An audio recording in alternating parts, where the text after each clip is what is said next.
जय श्री कृष्णा दोस्तों, स्वागत है आपका मेरे YouTube चैनल माधव श्री हरि में। हे कृष्णा, अंतर मन में श्याम बसे, धड़कन में राधा रानी हो। अंतर मन में श्याम बसे, धड़कन में राधा रानी हो। नीच सांस की उथल पुथल में मुरली की तान सुहानी हो। नीच सांस की उथल पुथल में मुरली की तान सुहानी हो।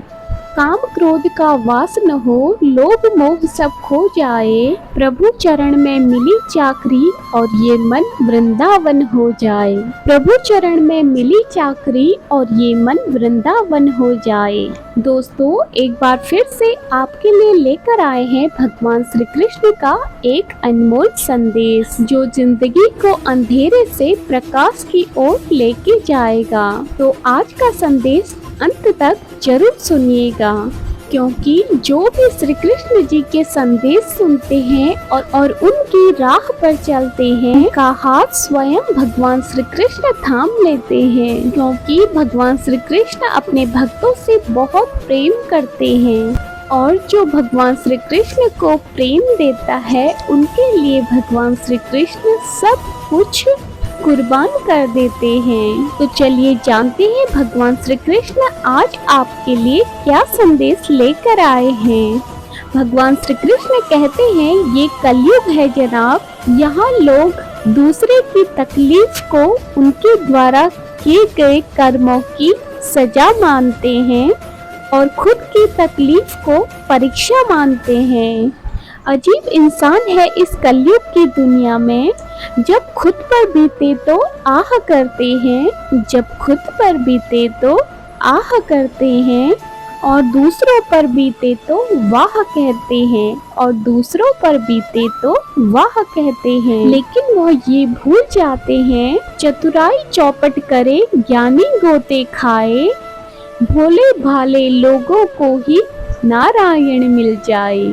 भोले भाले लोगों को ही नारायण मिल जाए। इस कलयुग में कुछ लोग अपने को बहुत ही सातिर समझते हैं, लेकिन वो ये भूल जाते हैं कि जिसने उन्हें बनाया है वो कितना सातिर होगा।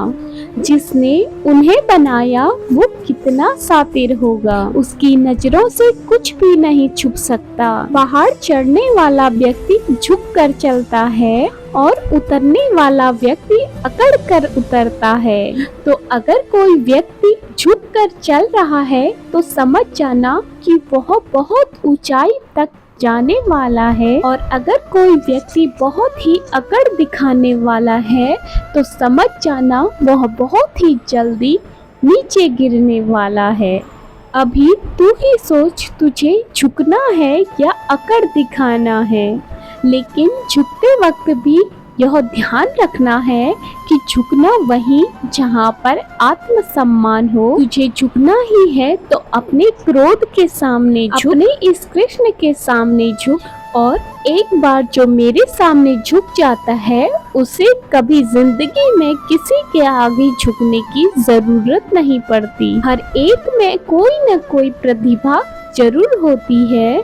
अक्सर लोग दूसरों को जीते हुए देखने में खुद को ही खो देते हैं। इसीलिए मैं तुझसे कहना चाहता हूँ, तू खुद की प्रतिभा को देख।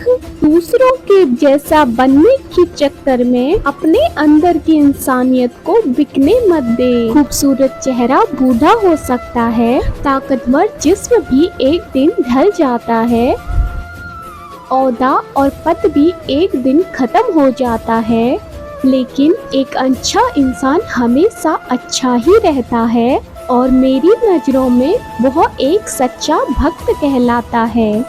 इसीलिए मैं तुझसे कहना चाहता हूँ कि अपने अंदर की इंसानियत को जिंदा रख। अरे, जिसके पास सब कुछ है लेकिन इंसानियत नहीं है, ये कृष्ण उसके पास कभी रहता ही नहीं है।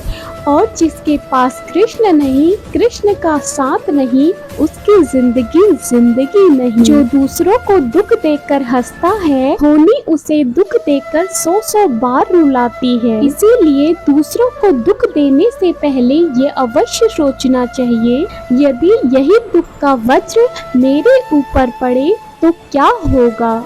जिस प्रकार बिच्छू को ये पता नहीं होता कि उसका डंक किसी और को लगने के बजाय उसको भी लग सकता है, उसको भी तकलीफ दे सकता है, उसी प्रकार दुष्कर्म करने वाले व्यक्ति को भी यह ज्ञात नहीं होता कि उसके द्वारा किए गए दुष्कर्म बाद में उसी को ही तकलीफ देंगे। दुख सहने वाला आगे जाके सुखी हो सकता है, लेकिन दुख देने वाला कभी सुखी नहीं हो सकता।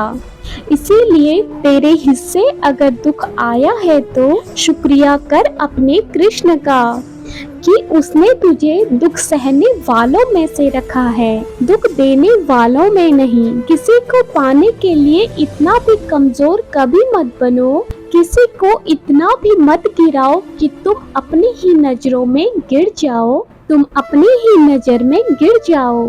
तू किसी को तब तक ही झुका सकता है जब तक वह झुकना चाहता है, लेकिन जिस दिन वह तेरे साथ रहने की इच्छा ही खत्म कर देता है तब वह सारी सीमाएं भी तोड़ देगा। फिर तू लाख कोशिश करेगा लेकिन वह फिर भी तेरी ओर मुड़ के नहीं देखेगा।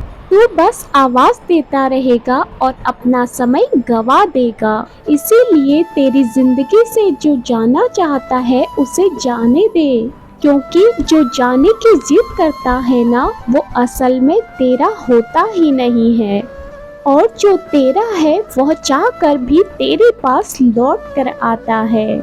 और अगर तेरी जिंदगी से कोई जाना चाहता है तो इसके पीछे भी तेरी भलाई छिपी हुई है, क्योंकि तू अपना वर्तमान देख सकता है, अपना भविष्य नहीं। भविष्य में तेरे लिए कौन अच्छा रहेगा, कौन तेरे साथ अच्छा रह सकता है, यह केवल तेरा ये कृष्ण जानता है। इसलिए कुछ बातें अगर तेरे हाथ में नहीं है तो सब कुछ मुझ पर छोड़ दे। जो हो रहा है उसे स्वीकार करके आगे बढ़ने की कोशिश कर, फिर देख तेरी जिंदगी में खुशहाली लाने का काम मैं करूँगा।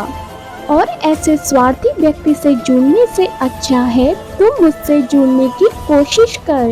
एक बार अगर तूने अपने हृदय में मुझे स्थान दिया तो तू चाह कर भी मुझे छोड़ नहीं सकता। तब हर वक्त मैं तुझसे यही कहूँगा, तू डरना नहीं, तू घबराना नहीं, मैं हमेशा तेरे साथ रहूँगा, मैं हमेशा तेरे साथ रहूँगा। तो दोस्तों, आपने यह श्री कृष्ण जी का संदेश सुन लिया होगा। आपको यह संदेश कैसा लगा? आपको इस संदेश में एक बात पता चली होगी, अक्सर हमारी जिंदगी में कुछ ऐसा हो जाता है जो हम बिल्कुल भी नहीं चाहते और उसके बाद हम श्री कृष्ण जी को ही कोसते हैं कि हे कृष्णा, मेरी जिंदगी में इतने दुख दर्द क्यों? मैं जिससे प्रेम करता हूँ, जिस व्यक्ति की मुझे चाह होती है, उसे ही मुझसे दूर क्यों करता है? इसका जवाब फिर श्री कृष्ण ने दिया है कि जो जाना चाहता है वह असल में तुम्हारा होता ही नहीं है, और अगर तुम्हारी जिंदगी से कोई जा रहा है यह भी कृष्ण की मर्जी से ही हो रहा है, कृष्ण की मर्जी से ही जा रहा है। हमारे हित में क्या अच्छा है यह कृष्ण से बेहतर कोई जान ही नहीं सकता। इसलिए जो चीजें हमारे हाथ में है उसे हमें करना चाहिए, लेकिन जो चीजें हमारे हाथ में नहीं है उसे बस कृष्ण पर छोड़ देना चाहिए। आपको यह संदेश कैसा लगा कमेंट करके जरूर बताना, और अगर आप ऐसे ही संदेश सुनना पसंद करते हैं तो मेरे चैनल को सब्सक्राइब जरूर कर देना। मैं मिलती हूँ आपको नेक्स्ट वीडियो में, तब तक के लिए जय श्री कृष्णा, राधे राधे।